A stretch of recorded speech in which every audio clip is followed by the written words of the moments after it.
Hello, my name is Mike, and this is the Rusty Grenade. This is my 1982 Ford Granada with the 351 Windsor engine stolen from a junkyard truck.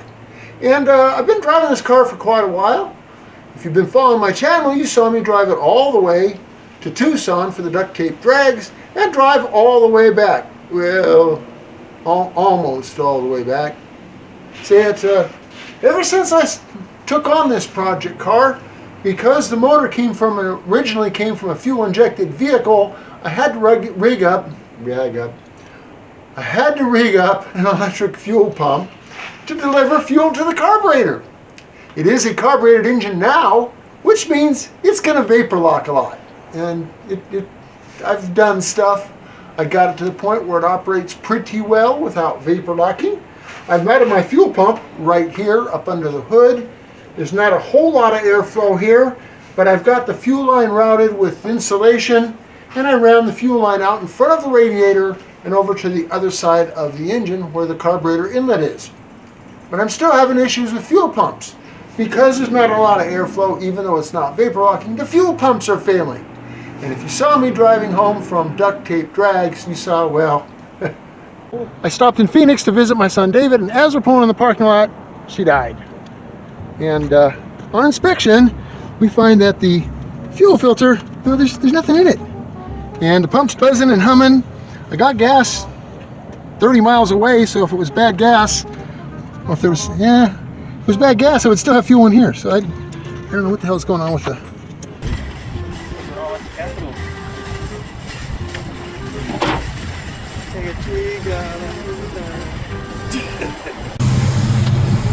The guilty party right there. Glad I brought a spare with me. Let's hope it makes it long enough to get us back to me, but we're almost there. So now our new problem is that the new electric pump that I put on is only supplying partial fuel, so it keeps running the float bowl dry. So I don't know if I actually have a defective pump because it used to work before, or if I've got a restriction in the tank that's keeping us from getting enough fuel flow. So in the event that it is a fuel tank problem, I went and spent way too much money on a boat tank and some fuel hose. So we're going to bring it along. I'm going to hook up to another new pump. So I bought a new pump, and we'll see if it runs. If it keeps plugging up, then we'll use the boat tank. But we will get home somehow. So I'm guessing this is Fuel Pump Act 2? Yes. Mike, it looks like you're leaking. Are you going to drink some stop leak later? Yeah, I sprung a leak. It's that red juice that I have in my body. It's leaking again. All the fuel pumps I've put on this vehicle have failed. I've tried different types, usually the cheapest ones I can get, but I even tried a more expensive Edelbrock fancy red plastic case fuel pump. I couldn't even get it to prime. Fortunately, O'Reilly's was kind enough to take the fuel pump back. But everybody I've talked to has said the one way that you can make sure that the fuel pump is going to get its maximum longevity is to place it as close to the fuel tank as you can get it. Well, I'm going to do it one better. I'm going to mount a fuel pump in the tank. So I bought a fuel sending unit. This is actually not for this car because I figure if I butcher up the fuel sending unit that's in the car, I want to have a backup, and this looks visually like it'll fit. And it actually goes in the tank like this, kind of downward facing. This goes in the bottom of the tank. My float is here. So initially, where'd that pump go? Initially, I figured I'd just mount the pump like this on its side. And then I got to reading, and it turns out that it might be bad for the bearings, plus it might cavitate some other stuff. So now, I think the approach is going to be, I'm going to use a L-shaped bracket, something like this, and attach it to the sending unit, and that way the pump would be vertical, just like all the other cars. And then I would loop a hose from here down to the pickup tube here. So we're going to put it up in the air. We're going to take the sending unit out. Fortunately on these cars, because it mounts like this, it just comes right out the bottom after I spill gas all over myself and potentially ignite myself on fire. But by taking it out, I'll be able to get a closer look at how well this one's going to do in the event I ruin it. But there's another feature to the sending unit that's in the car that this particular unit does not have. And that is, this sending unit that came with the car actually has 2 pins for the fuel level sending unit. One for the signal to the gauge and the other goes to ground. But since the sending unit housing and pickup tube is all metal, I can use this for my ground. I don't have to use both these pins for the sending unit. I can use one for my pump, the other for a sending unit, and then they can both share a mutual ground to this housing, which I can then tie into the ground wire here, at least in theory. So, if you want to see how that works out, stick around. Somewhere in a dusty, dirty back alley in western Arizona, not far from historic Route 66, is an old fart trying to cram a square peg into a round hole. He'll work on anything, just as long as it's got at least 2 cool wheels.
I've got good news for myself and I've got bad news for myself.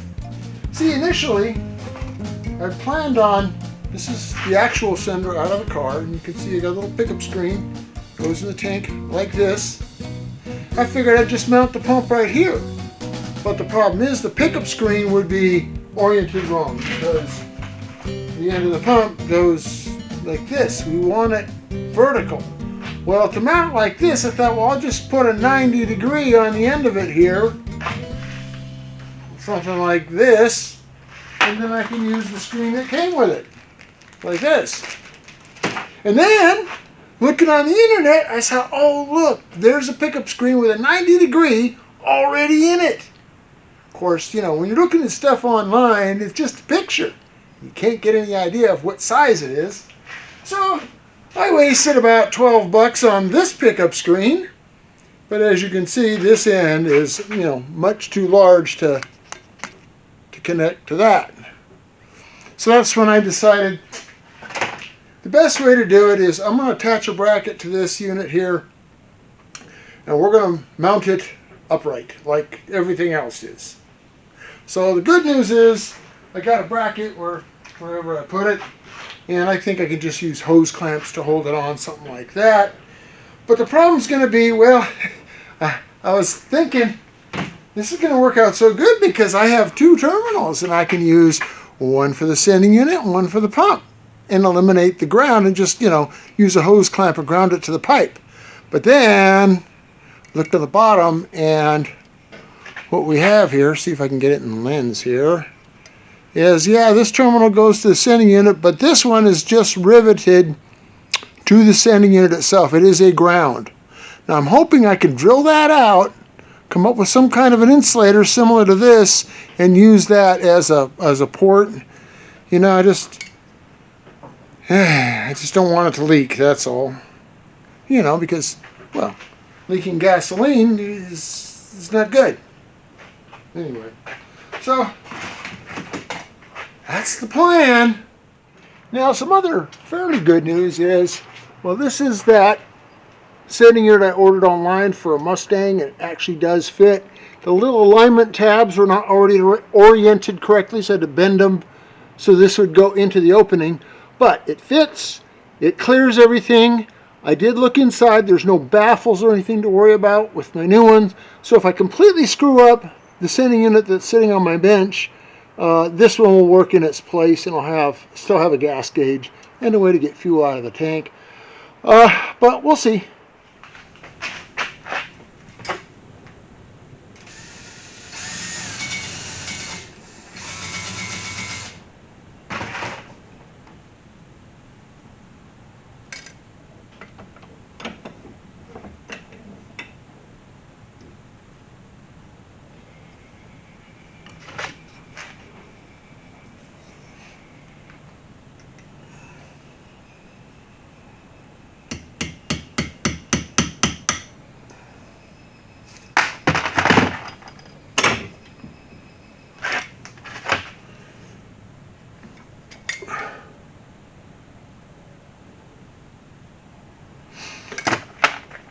Well, got to figure out how to make an insulator for it. I got to hog that hole out a little bit. So, see what we can come up with. Alrighty, I have hogged the hole out. I just rotated this to the side, which means now I'm guaranteed a leak here as well. But anyway, the hole is slightly larger. I can put a screw through there and find some kind of, tube to go around it to insulate it. Probably a small screw with where I can put a nut on the other end. And we should be able to make a wire terminal out of it. We're probably guaranteed leaks, but that's just the way it always goes.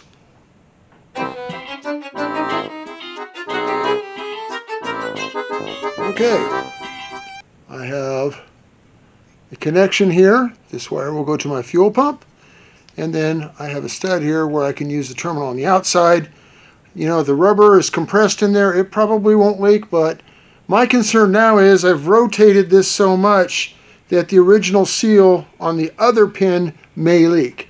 So what I'm going to do, before I put it all back together, I'm going to go ahead and run some gas-resistant sealer around both these terminals just to ensure that, I haven't created a bigger problem than I started with. And now the next step is, well, we've got to mount a fuel pump on a bracket, something sort of kind of like this. Now when this thing's in the tank, you can tell by the angle this is cut out. This is how it sits flat on the bottom of the tank. The empty tank, there's a pickup tube. I took the little screen off. It's going to sit about like that.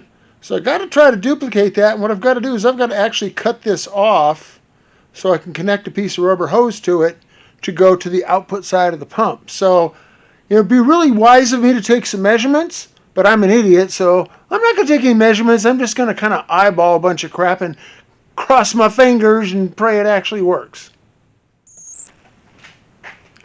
Alright, it's going to look something like this. Okay, we've got a bracket here. This holds it. This is, again, the bottom's going to be about like that. So it's almost straight up and down. And then the little pickup screen, it'll go on there like so. Or like so, something like that. And I'll snip a little of this off. I'll run a piece of hose around and then up to this end here where it attaches. Connect my wiring here, and this one I'll just connect to ground. I can just attach it to one of these little hose clamps. I just got to make sure that however I do it, see, it's in the way of this float. I'm going to get some new hose clamps. I'm just doing that temporarily. I got to run to the auto parts store. I keep running out of parts. So I'm going to get a couple of hose clamps, and we'll start up where we left off in the morning. So that's enough for tonight. We're getting there. It'll work. I think. Well, it's been a week. And the reason it's been a week is, well, things don't always go quite as smooth as we might think. And a lot of time we end up having to order additional parts, things like that. And in this case, I needed to order one of these gizmos. Yeah, it's just a piece of fuel hose. But what you'll notice about this piece of fuel hose, it's got some nice sharp turns in it, so that when we put this on the cobbled together sensor pump assembly, it won't restrict the fuel flow. And so I couldn't just use regular fuel line. So I've got to go from a tube here, and then somehow I've got to make it connect to the outlet on the pump. So if I put a 90 degree here, I can zip tie it to this bracket and then put a U-turn here. I'm going to trim some of this off, and then theoretically we should ought to have enough clearance for the hose to go on here.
Pump fully assembled. Now you might be asking, how do I know all this extra crap I added to my sending units gonna fit through that little opening in the bottom of the gas tank? Aha! I have a solution for that. You're not asking? You don't want to know what my solution is? Well, I'm going to tell you anyway. It's the retaining ring that came with the new sending unit. What, you might ask, is the purpose of this? Well, this holds the sending unit into the tank, and it happens to be the exact same diameter as the opening in the tank. So, theoretically, if I can cram this onto this cobble pump assembly and work it all the way down to the flat surface where it goes into the tank thing, then theoretically it should go into the tank. Does that make sense to everybody? So, let's see if we can make this work.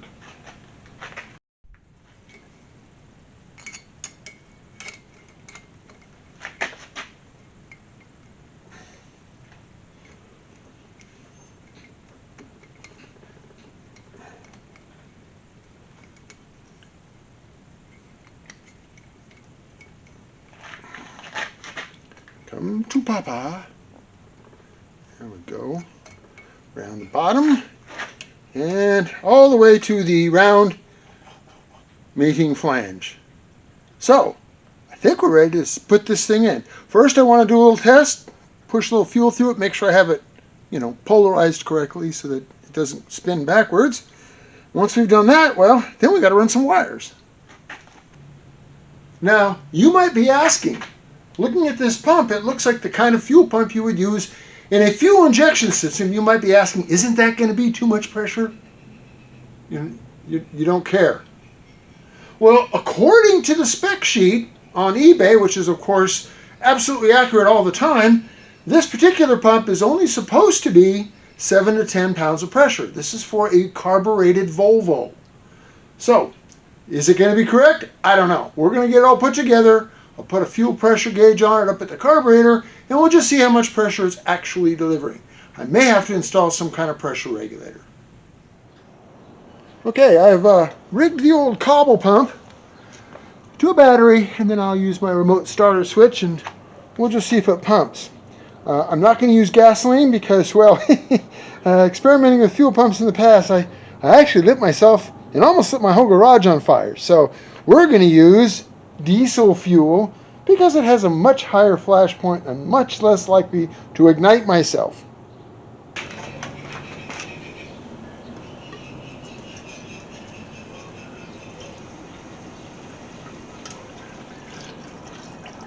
That should be enough. The float is floating. The sock is, pickup screen, sock, whatever you want to call it, is completely submerged. Let's see if it goes squirty squirty. Yeah, baby! She's squirty! I like it. Except for the mess I just made. Alright, I'll take the Mustang unit out and we'll put the correct one in. If I screw everything up, which is, you know, pretty likely. On there. A little bit of old trans gel on there to glue her up into place. Of course, any contact with gasoline, it pretty much dissolves instantly, so it's not. I don't have any alternative. I don't know what else to use. So we'll just make sure not too much gas gets on it. Look at that. Nice. It's in place. Alright. Cobble pump. Let's see if my little theory. Stuffing fuel all over me. Of course it is. Why would I not be smart enough to empty it first? Oh my God. You cobbly little bugger, you. Will this work? I'm gonna find out. You need to stay out of my way. Here. Fuck you.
Turns out the opening is just slightly smaller than that lock ring. Probably. Should give me any food.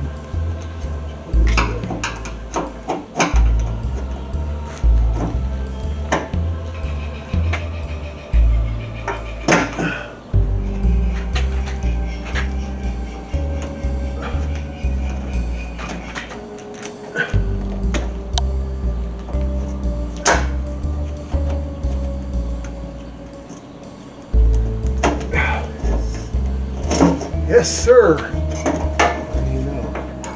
And the float still swings, so that's good. And are my wires still connected?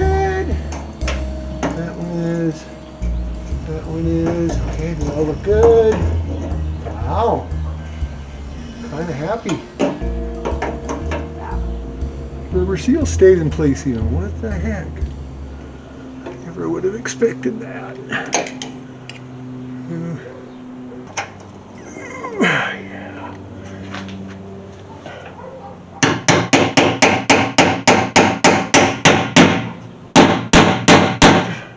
Out and got a nice fresh roll of purple wire, and I got purple wire for a very good reason. Well, everyone knows purple's the best color for conducting electricity, right?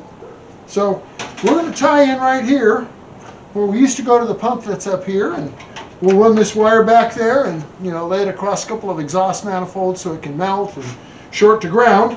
And then once we've eliminated those problems, then we'll connect it to the fuel pump, tie it in up here, disconnect the old pump, and just turn it on. See if we actually draw some fuel. Purple. Which one? That wire. Get on down here. Let's see, what path can I take? I want to follow, God, some, I'm going to like this path. Look at this.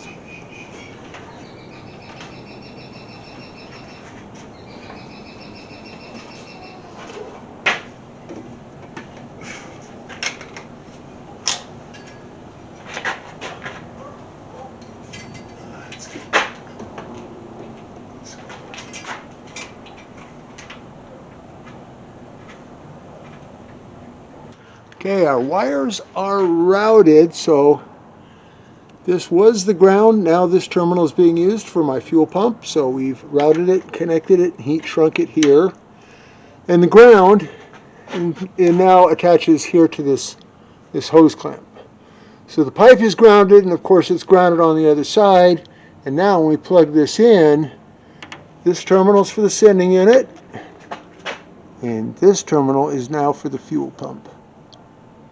So that should be hunky-dory. I just got to, do some zip tying up because I got wires hanging still.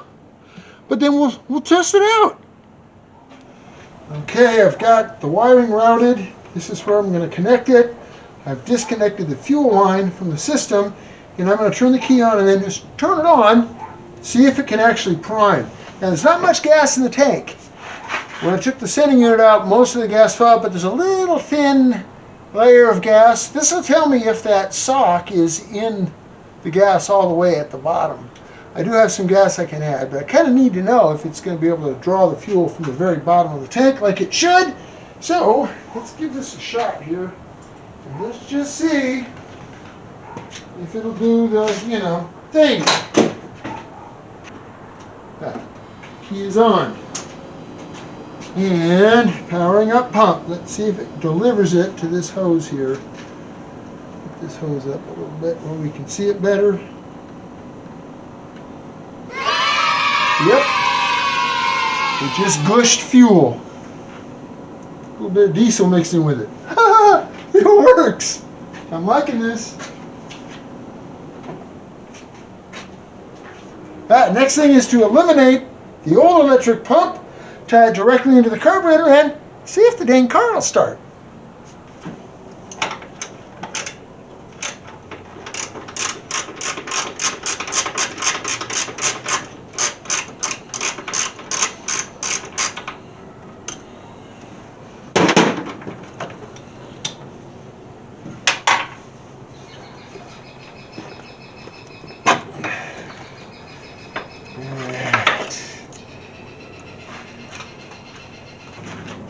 Okie dokie, we are ready to try and fire it up. I put a fuel pressure regulator in place where that pump was, because again, this should be probably a little bit too much pressure. I don't know. We'll find out. Okay, connecting the wires. We'll turn the key on and we'll see if that fuel filter fills up.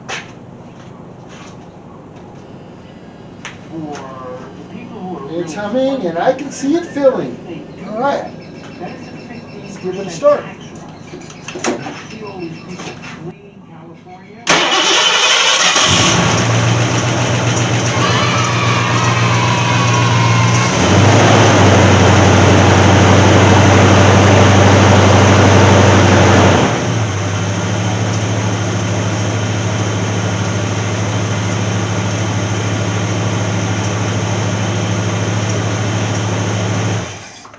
All right, I'm going to run it back up in the air, double check for leaks, and then the next thing we'll have to do is take her out for a spin.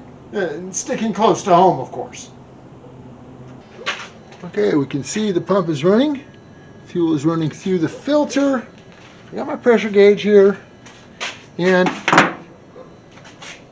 doesn't even move the needle on the pressure gauge.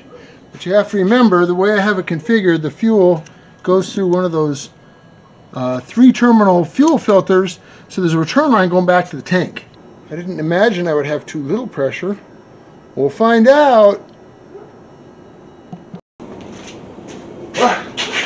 Here I go. First stop, gas station, because there's not much in there. That is, if I make it to the gas station. Then we'll take it for a spin and see if it actually works.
she is, running on a fuel pump in the tank, kind of like, more modern-ish vehicles.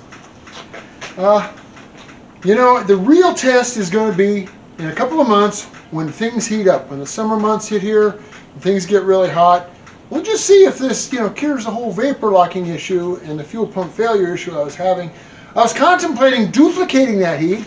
I figured I'd just, hoist it on the rack, build a big bonfire underneath the car, let the flames lick up underneath the old gas tank and see if it causes the fuel pump to fail.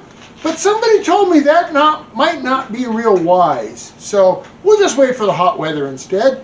Meantime, we're going to drive it around and just make sure that it continues to run without any leaks.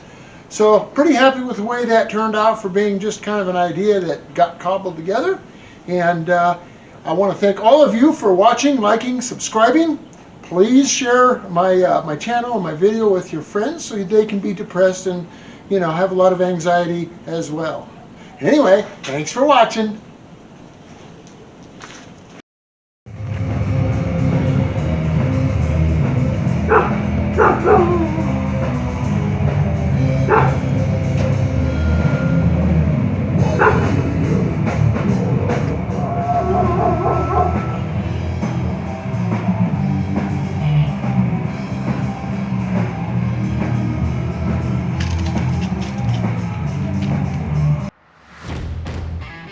The Cobble Pump, specifically engineered for 1982 Ford Granada. Sucks fuel here, pushes the fuel through this hose and into the original tube, and then it exits, it's in the vise, it exits out the hose here, and the float arm still clears all the gizmos.